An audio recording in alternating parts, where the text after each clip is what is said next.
আজকে হচ্ছে আমি নিজে বানানো একটা শাড়ি দিয়ে হচ্ছে ছবি তুলবো, এই জন্য এভাবে সাজছি। এখানে আবার একটু ফুল লাগাইছি। তো এখন হচ্ছে চলেন আমি যে শাড়িটা চেঞ্জ করে আসি। আমার সাজটা কেমন হয়েছে? এই যে আমি রেডি হয়ে গেছি, কেমন দেখাচ্ছে? শাড়িটা সুন্দর করে আয়রন করা হয়নি, নাইলে আরও সুন্দর লাগতো। দাঁড়ান আপনাদেরকে ব্যাক ক্যামেরা দিয়ে দেখাই। এই যে আমার ফাইনাল লুক। এই যে শাড়ি সুন্দর করে পরা হয়নি আর শাড়িটা সুন্দর করে আয়রন করা হয়নি, এই জন্য হচ্ছে এরকম কুচি কুচি হয়ে আছে। অনেক ট্রাই করছে সুন্দর করে আয়রন করার, কিন্তু আমার আয়রনটা তেমন ভালো না। তবে আমাকে কেমন দেখাচ্ছে নিজের হাতে বানানো শাড়ি দিয়ে এখন ছবি তুলবো। আর এই যে আমার ব্লাউজটা পিছনে কি করে দেখাবো, ওই যে পিছনে একটু ফিতা দিছি এরকম। আর এই তো সামনে এই যে এরকম, সামনে তো দেখা যাচ্ছে না। আর হাতাটা হচ্ছে এই যে একটু ঘটি হাতা টাইপের এরকম দিছি। কেমন দেখাচ্ছে সেটা জানাবেন, তাহলেই হবে। আর মেইন কথা হচ্ছে এই পিচ্চি একটা মেশিন দিয়ে চায়নার মধ্যে বসে যে আমি শাড়ি বানাতে পারছি, এটাই তো অনেক। চলেন এখন বাইরে যাই, ছবি তুলি, তারপর আপনাদেরকে আরো সুন্দরভাবে দেখাবো। আহারে হাজবিমের একটা বয়ফ্রেন্ড নাই বলে আমার পিছনে বসা লাগে। হ্যাঁ হ্যাঁ, এখন শাড়ি পরে আমরা যাচ্ছি ছবি তুলতে। আমার ক্যামেরা ওমেন এই বাইকে করে নিয়ে যাচ্ছে। শাড়ির ফাইনাল লুকটা দেখানোর ট্রাই করতেছিলাম, কেমন হয়েছে সবাই জানাবেন। আর আমি আসলে কানের দুল, হাতে চুড়ি এগুলো সব পরতে ভুলে গেছি। মানে কিভাবে ভুলে গেছি আমি নিজেও জানি না। আমি সবই নিয়ে গেছিলাম সুন্দর করে গুছাই, কিন্তু আমি পরার সময় ভুলেই গেছি। পরে ছবি তুলতে যে তখন দেখলাম কি আমি তো কিছুই পরি নাই। পরে আর কি এভাবেই ছবি তুলছি।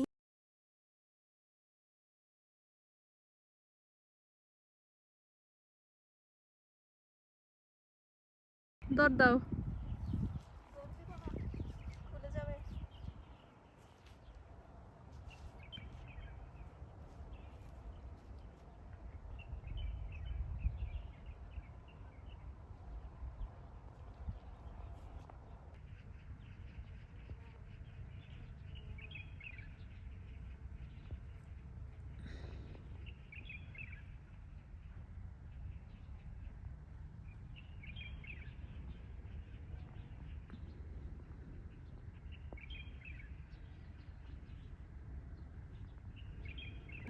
এখন হচ্ছে আমরা ছবি টবি তুলে এসেছি। ছবি তোলা শেষে এই হচ্ছে গিয়ে আমার অবস্থা। কামের বেটি রহিমা, চলো তাই না? দর দাও। এখন আমরা দৌড়াই, রোদ অনেক। মিমি মিমি আমার নাম মিম, তোমার নাম মিমি। কুটু শুকায় গেল। থাকো তুমি থাকো, ঘুমাও বাচ্চা। এখন হচ্ছে আমি শাড়ি টাড়ি পরে ছবি তুলে চলে আসছি। এখন আমি আমার ক্যাম্পাসেও চলে আসছি। আর এখন আমি একটা নুডলস খাবো, খিদা লেগে গেছে, তাই জন্য আমি আপনাদেরকে দেখাচ্ছি কীভাবে করে বানাই। এটা খাইতে অনেক টেস্টি হয় আর অনেক তাড়াতাড়ি বানানো হয়ে যায়, যেখানে অনেক রকমের নুডলস আছে। তো আমি হচ্ছে ওইটা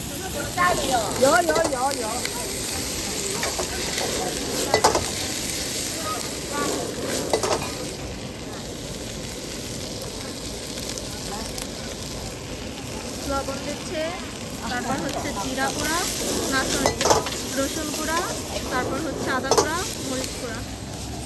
এখন হচ্ছে নুডলস, এখন হচ্ছে মনে হয় সয়া সস।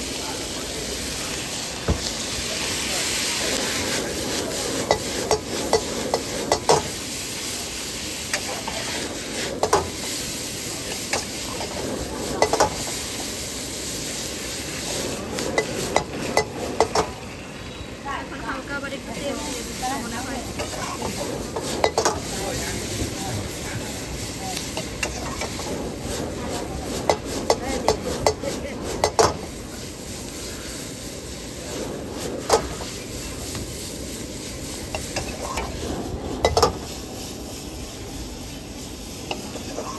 চার একজন অর্ডার দিতে, তাই জন্য এখানে রেডি করতেছে।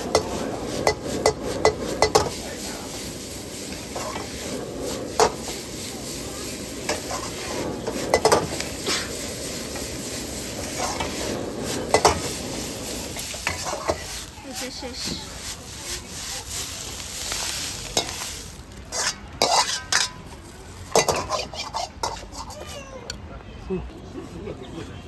হাই, আমি হচ্ছে কিছু কথা বলতে আসছি। যেমন আমার ভিডিওটা এন্ডিং দিতে আমি ভুলে গেছি। আমি হচ্ছে রুমে চলে আসছি, এখন হচ্ছে আমি এন্ডিং দিচ্ছি।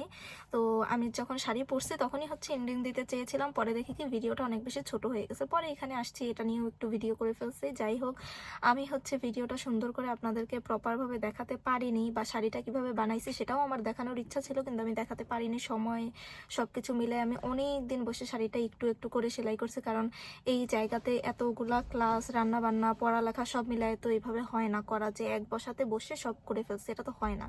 এই জন্য হচ্ছে আমি সুন্দর করে দেখাতে পারিনি।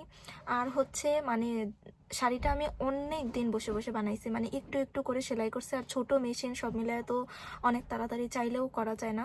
তো আমি যেভাবে পারছি করছি, ট্রাই করছি। তো আপনাদের কাছে কেমন লাগছে সেটা জানাবেন। তবে আমি আমার লুকটা যেভাবে চাচ্ছিলাম সেভাবে হয় নাই, মানে আমি কিভাবে আমি জানি না।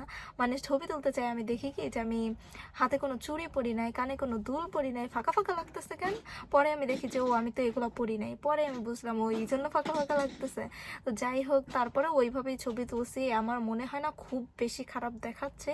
তবে আমার শাড়ি বানানোটা কেমন হয়েছে, আমি যদি পারতাম আপনাদেরকে সুন্দর করে হচ্ছে পুরো ডিজাইনটা দেখাই দিতাম, তাইলে হচ্ছে ভালো হইতো। কিন্তু আমি অনেক অনেক ভুল করছি। নর্মালি আমি যখন বানাই কোনো কিছু তখন তো বাসায় থাকি, আম্মু হচ্ছে হেল্প করে, বলে দেয় এটা এভাবে ওটা ওভাবে। তো এই জায়গাতে আমি পুরাটা নিজের মতো করছি, ওইভাবে আম্মু হেল্পও করতে পারেনি কিছু না, তো নিজে নিজে করছি, একটু ভুল ত্রুটি সব মিলায় টিলায় যেরকম পারছি আর কি করছি।